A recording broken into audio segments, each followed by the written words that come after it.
प्रिय दोस्तों, नमस्कार। जीवन को अगर वास्तविक अर्थों में समझे या जीवन की गहराई को समझे तो जीवन मात्र एक भूख है। और यह भूख जब से हमारे जीवन का जन्म होता है और जन्म होने के बाद में जैसे ही हमारे जीवन का बोध होता है तब से यह भूख प्रारंभ हो जाती है। और जब तक हमारा जीवन रहता है तब तक यह भूख नियमित निरंतर जारी रहती है। अब यह भूख किसी एक विषय की नहीं होती, भूख कई विषयों की भी हो सकती है। किसी को धन की भूख होती है, किसी को नाम की भूख होती है, किसी को पद पुरस्कार की भूख होती है, किसी को ज्ञान की भूख होती है, किसी को सेवा की भूख होती है, किसी को वैराग्य की भूख होती है, किसी को त्याग की भूख होती है, किसी को तपस्या की भूख होती है। यानी कि किसी न किसी की चाह, इच्छा, महत्वाकांक्षा, पाने की लालच हमारे अंदर हमेशा हमेशा होती है। यानी कि किसी एक चीज को छोड़कर हम दूसरी चीज को पकड़ लेते हैं। अब यह इच्छा, महत्वाकांक्षा, कुछ पाने और जुटाने का प्रबल भाव हमेशा हमेशा के लिए हमारे मन, बुद्धि, दिल, दिमाग में विद्यमान रहता है।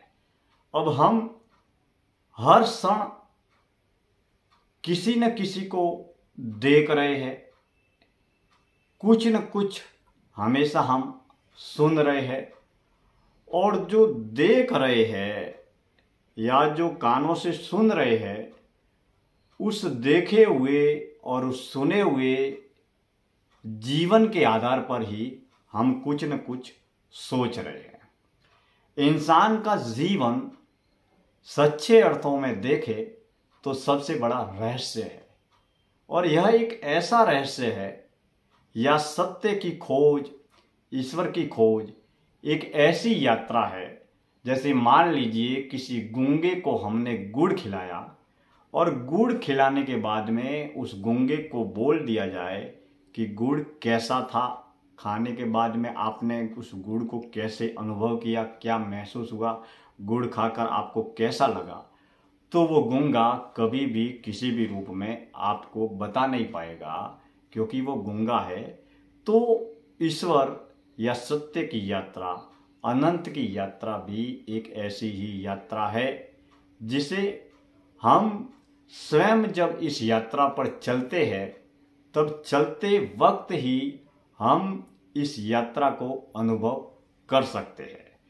हर इंसान में करीब 3 गुण होते हैं, रजोगुणी, तमोगुणी और सतोगुणी।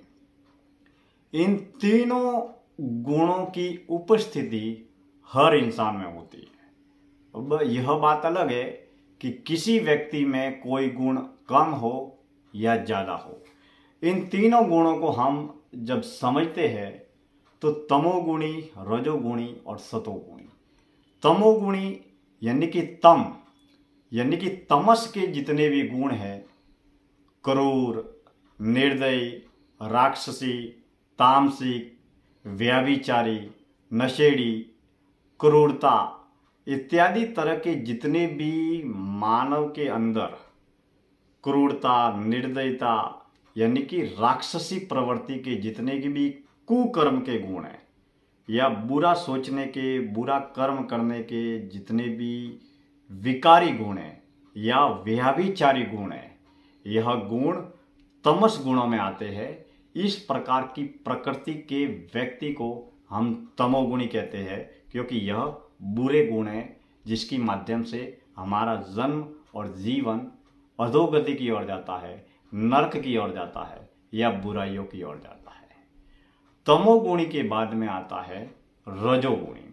रजोगुणी यानी कि एक साधन संपन्न राजसी जीवन, धन, दौलत, गाड़ी, पैसा, प्रॉपर्टी, बंगला, जितनी भी धन, साधन, सुविधाएं, संपन्नताएं, सुख, जितने भी प्रकार के प्रलोभन है वो हमारे आसपास जब इकट्ठे हो जाते हैं तब उन विषयों को या उन धन साधन पदार्थ वस्तु को पाने की और जो भोगने की जो प्रवृत्ति है वह रजोगुणी वाले व्यक्ति में होती है। लेकिन एक बात यहाँ पर विशेष रूप से स्पष्ट होती है कि जब व्यक्ति रजोगुणी प्रकृति का होता है या रजोगुणी प्रकृति से जीवन जीता है या रजोगुणी अवस्था को जब कोई सांसारिक व्यक्ति साधक या कोई भी व्यक्ति जब इस अवस्था को प्राप्त करता है तब उसके पास में धन साधन वस्तु पदार्थ गाड़ी पैसा बंगला प्रॉपर्टी पद पुरस्कार इत्यादि तरह की तमाम तरीके की साधन सुविधाएं उसके पास में सहजता से उपलब्ध हो जाती है। तो जो व्यक्ति रजोगुणी प्रकृति का है उस व्यक्ति के तमोगुणी तामसिक और व्याभिचारी वृत्ति में जाने का अधिकांश रूप से उसका आरोह या अवरोह उस दिशा में बहता चला जाता है अगर वह साधक अगर वह व्यक्ति अगर अपने जीवन को लेकर सिद्धांतों पर न चले ईमानदारी पर न चले और संस्कारों पर न चले। तो इसके बाद में तमोगुणी रजोगुणी और तीसरा जो गुण है वो है सतोगुणी। सतोगुणी यानी कि सेवा दया करुणा त्याग तपस्या अहिंसा भलाई का भाव भला सोचना भले कर्म करना एक नेकी के मार्ग पर चलना नेक राह पर चलते हुए नेक विचार करते हुए नेक कार्य करना यह सात्विक वृत्ति है।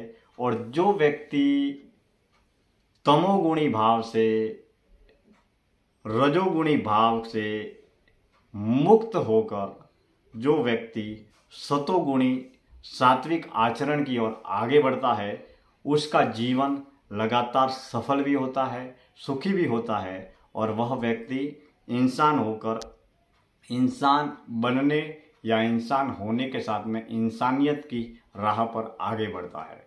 तो इन तीनों गुणों में प्रत्येक व्यक्ति को हमेशा सात्विक सतोगुणी वृत्ति वाले व्यक्ति के रूप में बनने का प्रयास या प्रयत्न करना चाहिए। अगर हमारे अंदर किस तरीके के विचारों का जन्म हो रहा है किस तरीके के कार्य हम कर रहे हैं किस तरीके की सोच के साथ में हम चिंतन कर रहे हैं इत्यादि विषयों पर हम सजगता के साथ में अपने कार्यों का अन्वेषण करें और यह सब करने के साथ में हम हर कार्य को तमोगुणी रजोगुणी या सतोगुणी कौन सा कार्य किस श्रेणी में आता है और कौन सा कर्म करने से हमारे जीवन पर क्या प्रभाव पड़ेगा इत्यादि विषयों पर अगर मंथन और चिंतन करें तो सचमुच हम अपने जीवन को जान पाएंगे।